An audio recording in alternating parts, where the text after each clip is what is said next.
Yung ginawa nila, nakita natin mga estudyante. Okay, mga igan, iba pang mga balita, impormasyon, narito na po sina Suzy at Lynn. Maraming salamat!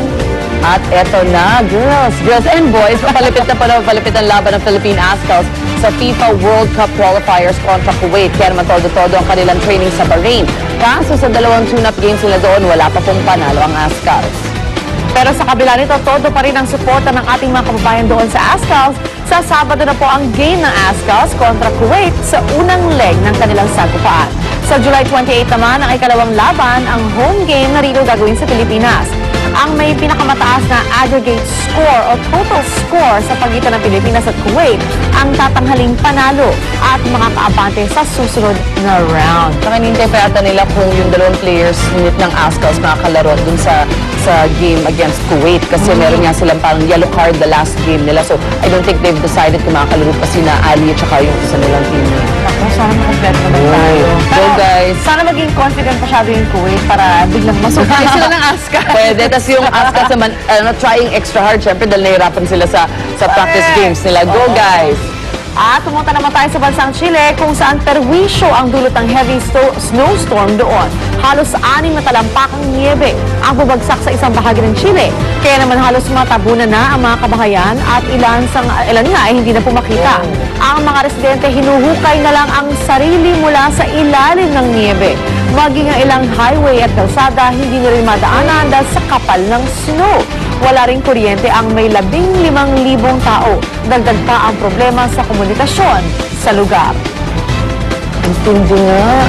I wonder if parang unprecedented yung katindihan ng snowstorm na yun dun sa Chile. Actually, mukhang nagulat dun sila.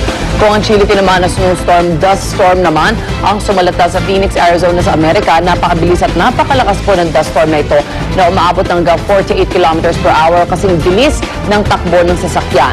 Naging pahirapan din ang pagmamaneho ng mga motorista sa lugar dahil sa dust storm at wala silang makita sa daan. Ang dust storm na ito malaulap na brown kung pumasok sa mga residential area doon. Ito na ang pangalawang dust storm na tumama sa lungsod ng Phoenix ngayong buwan. Ang hirap na nangamaneho ka para ka nangmamanehong bulag. Oo. Diba? Tabi ka siguro talaga lahat. Tapos masakit sa mata, dust storm. Oo, kung if you happen to be outside na biglang bumuga yan. Sa kabisera naman ng Chile, nagprotesta ang daan-daang na estudyante para sa mas abot-kayang edukasyon. Pero hindi lang ordinaryong protesta ang ginawa nila dahil ang mga ito agaw pansin sa kanilang superhero costumes. Nagdatingan sa Santiago City sina Superman, Wonder Woman, Batman, at iba pang superheroes upang ipaglaban ang kanilang karapatan sa edukasyon. Sumayaw at kumanta pa ang mga ito para lalong bigyang pansin ang kanilang mga hinaing. Mahigit 2 buwan nang nagpoprotesta ang mga mag-aaral at ipagpapatuloy daw nila ang kanilang laban. At least ang ganda ng costume sila, sana pakinggan sila. At nagka-international appeal yung kanilang protesta, di ba? Favorite ko si Mario Brothers. Super Mario kanina dyan. At ito isang divine experience naman ang naranasan ng isang mag-asawa sa South Carolina, USA. 3 araw matapos nilang mamili sa isang grocery, laking gulat na lang nila na makita nila ang resibo sa sahig ng kanilang apartment na may imahe raw ni Jesus. Nagtataka naman ang mag-asawa na kung bakit sa lahat ng hugis na pwedeng lumitaw sa resibo, mukha pa ang lumabas at kamukha umano ni Jesus.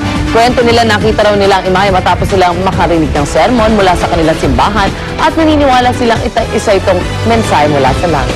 Well, it looks like a person, but I don't know kung dapat sabihin nila kamukha ni Jesus.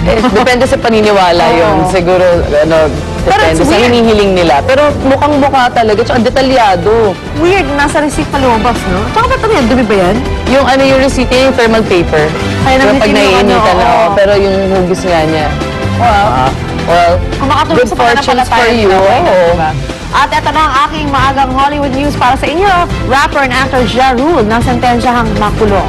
2 years ang sentensya niya sa 35 years old na si Ja Rule o Jeffrey Atkins sa isang federal prison matapos siyang hindi mag-file ng income tax returns. Hindi nagbayad ng tax ang rapper sa mahigit $3 million na kinita nito mula 2004 hanggang 2006. Bukod pa rito, noong nakaraang buwan, nasentensyahan din siya makulong ng 2 taon dahil sa natagpo ang baril sa kanyang sasakyan.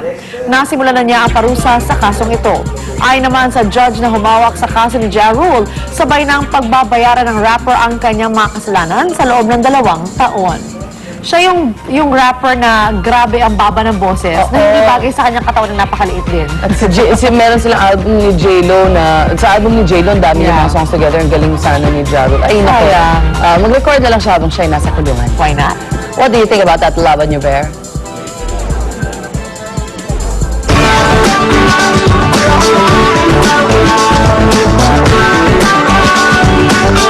I'm just thinking about you guys.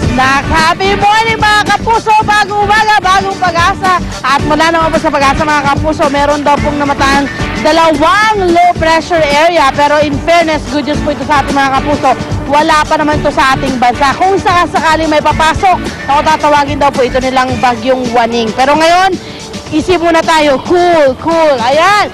Sa Eastern Mindanao, meron po tayong namataan dyan. Ayon sa pag-asa, monsoon trough naman po yan. Yan po extension ng Intertropical Convergence Zone na kumikilos po yan ng paikot. Nagdudulot po yan ng ulap. Patulan kaya na po ang Mindanao. Makakaranas ng madalas na maulap na kalangitan na nagkalagat ng ulan at pulong pagkidlat at pagkulog.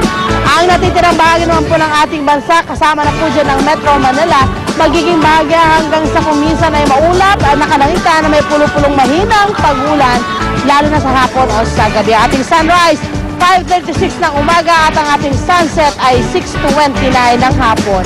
Narito naman po ang mga temperature and weather conditions sa ibang bahagi ng Pilipinas. Tandaan niyo po mga kapuso, sa kahit ano po mga hamon ng panahon, manatiling alerto at mahinahon.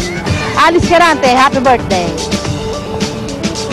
Para sa kumpletong umaga, puno ng balita at gimmick, tambay lang dito sa inyong paboritong morning show. Ito ang Unang Hirit! Hello! Gabi na kayo na!